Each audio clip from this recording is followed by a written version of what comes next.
This is Nightline. Tonight, Manson's granddaughter. Imagine learning you've descended from a madman. I always took really great pride in being this moral, good person. And then you find out your grandfather's Manson.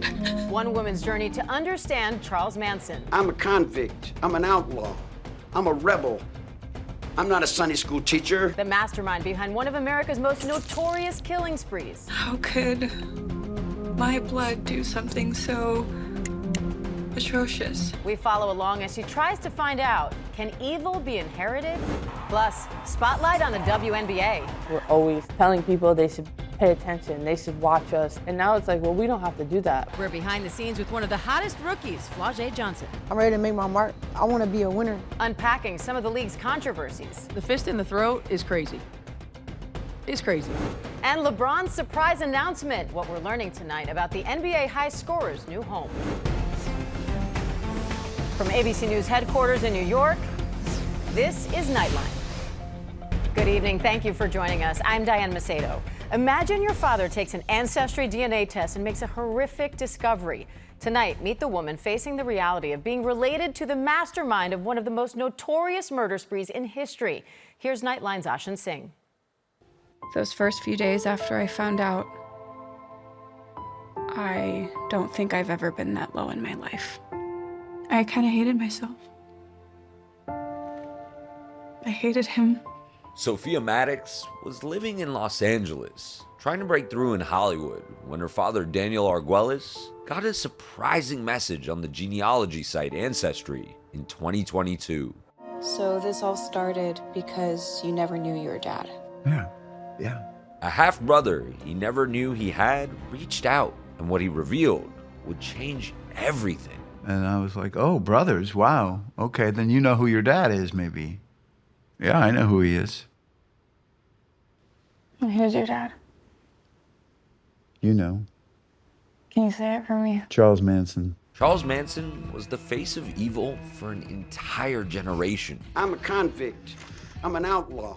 I'm a rebel. I'm not a Sunday school teacher. An unhinged cult leader who coerced and controlled his disciples.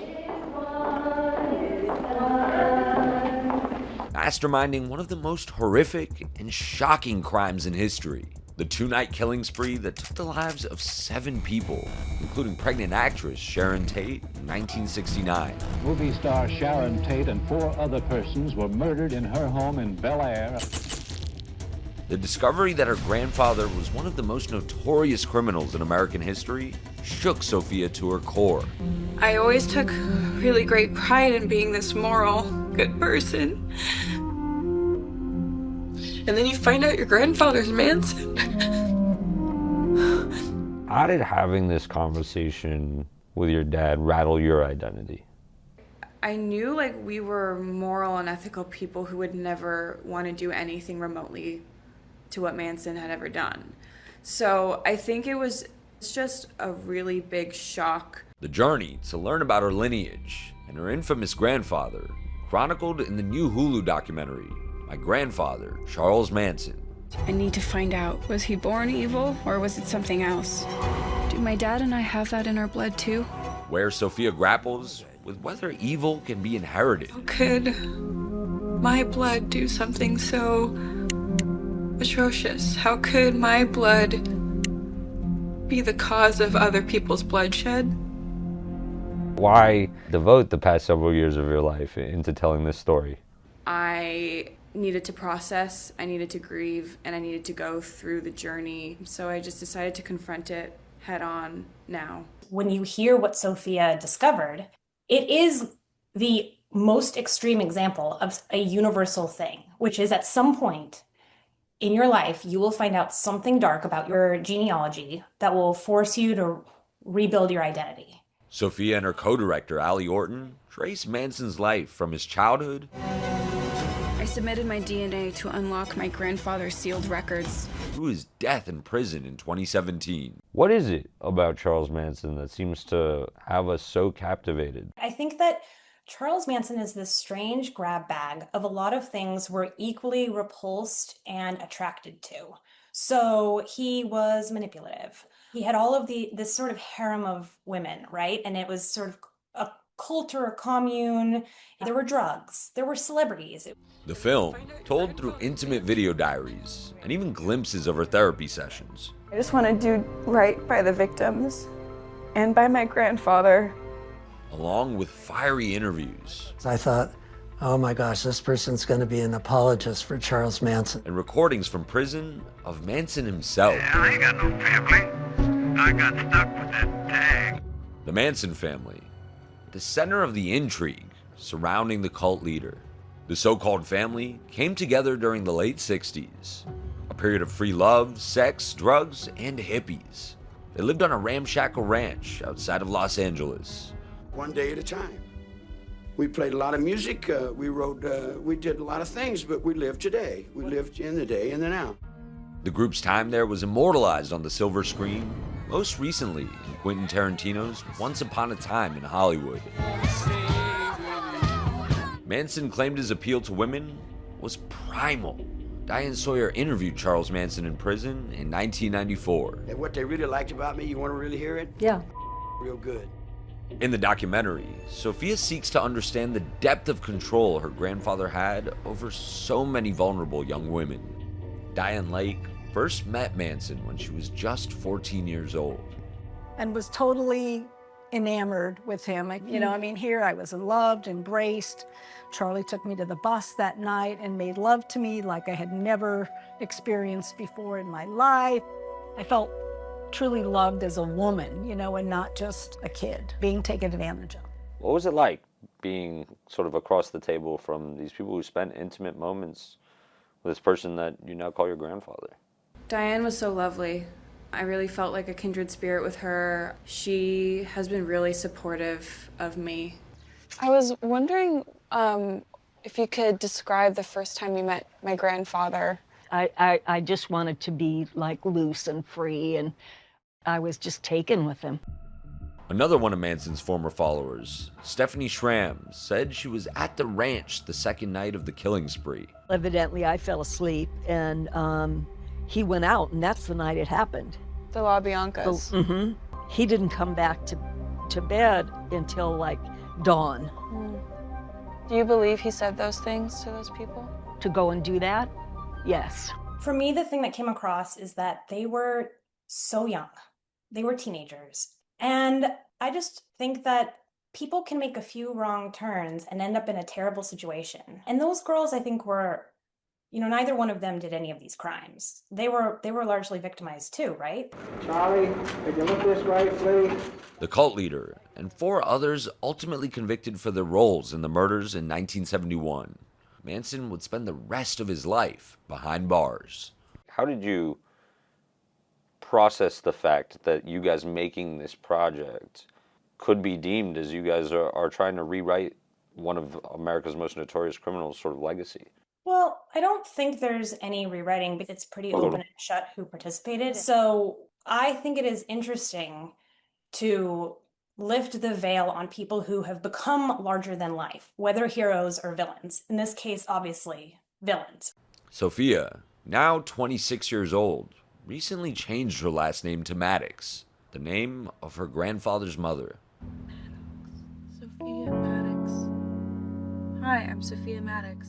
It means goodness and good fortune, which I feel like my family, you know, doesn't have a lot of goodness or good fortune in it. I just want to give my family lineage a second chance with this new name. For much more on Sophia's story, watch My Grandfather Charles Manson, now streaming on Hulu. When we come back, we're switching gears to a WNBA full court press. We go inside the action and the controversies with Flau'jae Johnson and Brianna Stewart.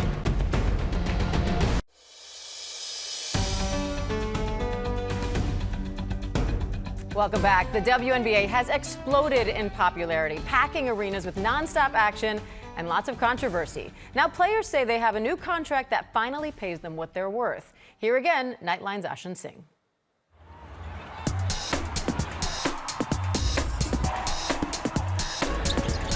People should be watching the WNBA just as they're watching the NBA because them girls work just as hard. The WNBA is really exciting, and all the players are just really good at what they're doing. What's your message to people who maybe have not gotten to see the WNBA game just quite yet? Grow up and lock in. Lock in. That's the mindset of millions across the country. The WNBA now in its 30th season, bigger than it's ever been. It's game day in the Climate Pledge Arena in Seattle. The Storm are struggling, but thousands of loyal fans still flocking to see them play. One of the new reasons, rookie Flau'jae Johnson. It's a new game, like every night. Like you can't be too high, can't be too low. Just stay very steady and just stay ready to ball. You ready to ball out tonight? For sure. Flau'jae is part of the new generation of WNBA players, one of the biggest names in college basketball. I was the epitome of branding and marketing and using my talents to build something. Balancing more than 4 million followers on social media with an LSU NCAA championship and a serious rap career, dropping hits like Whoa.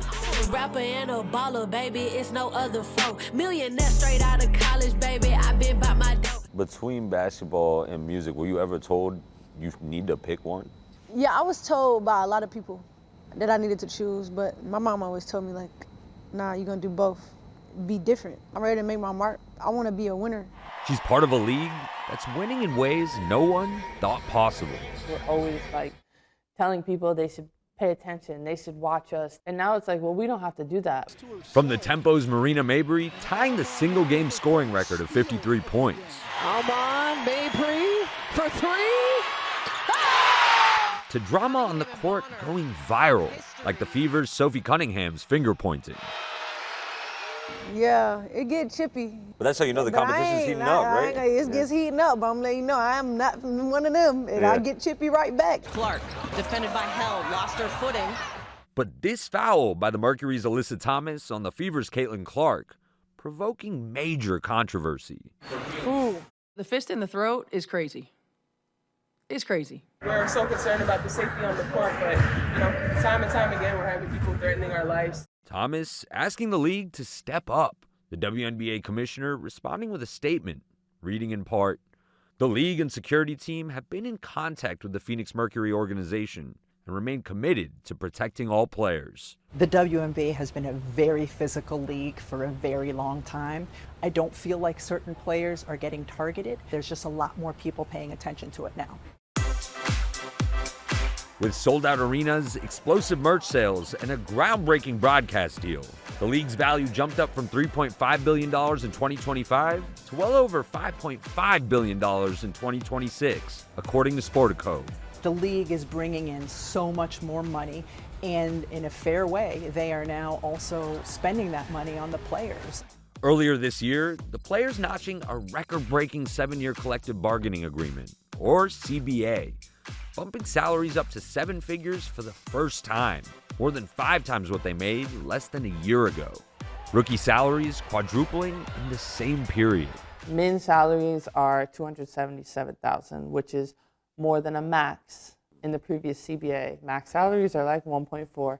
You're being taken care of. We want to make sure that our people are doing as good as they possibly can. It's no secret that the ladies have made shockingly low salaries, especially when compared to the men. The first year I made a max salary, and that was 50 grand, 50.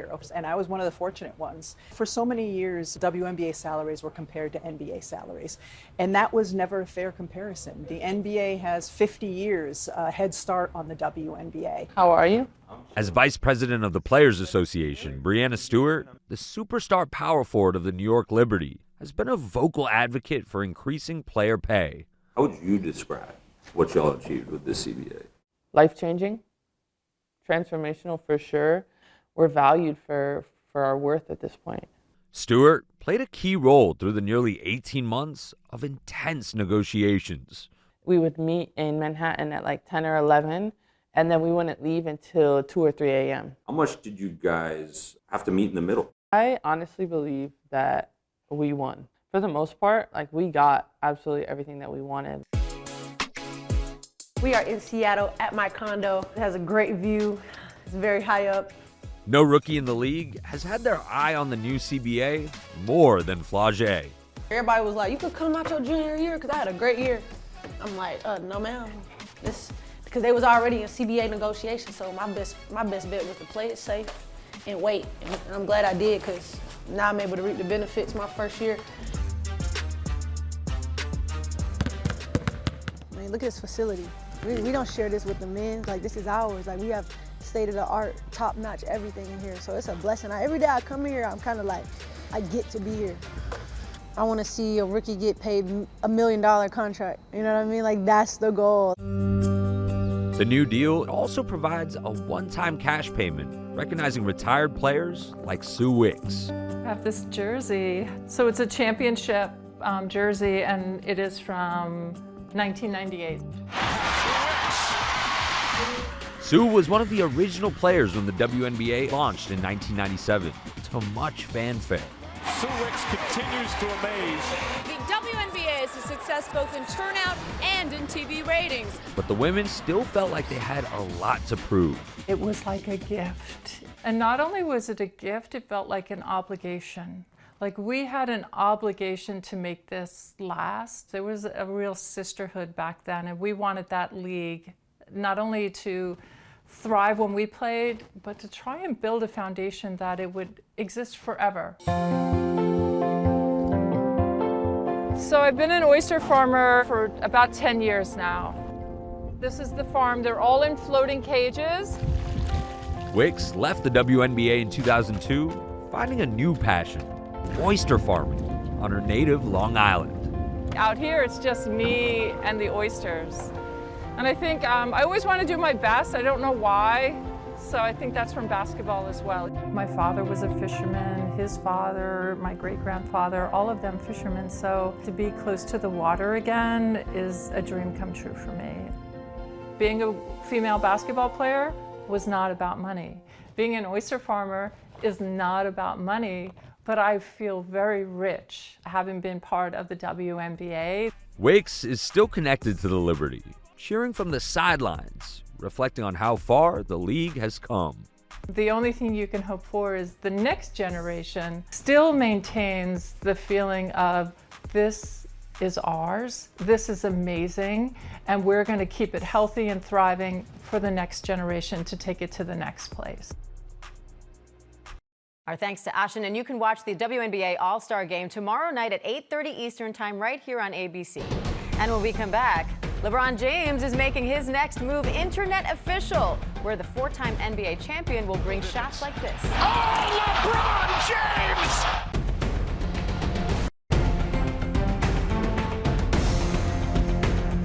Finally, LeBron James is heading east. It's tonight's Nightlight. The NBA's all-time leading scorer signing with the Philadelphia 76ers, the four-time NBA champion and four-time MVP for shots like this. LeBron James putting on the finishing touches. Is making it official on social media. After some hard thoughts on retiring, he says he loves the game and he has much more left to give. Now James has reportedly landed a 2-year, $8 million deal with Philadelphia, where fans can't wait. Wow, he picked Philly. Oh my God, he's coming! That's Nightline, and you can watch all of our full episodes on Disney Plus and Hulu. We'll see you right back here on Monday, same time. Thanks for staying up with us. Good night, America.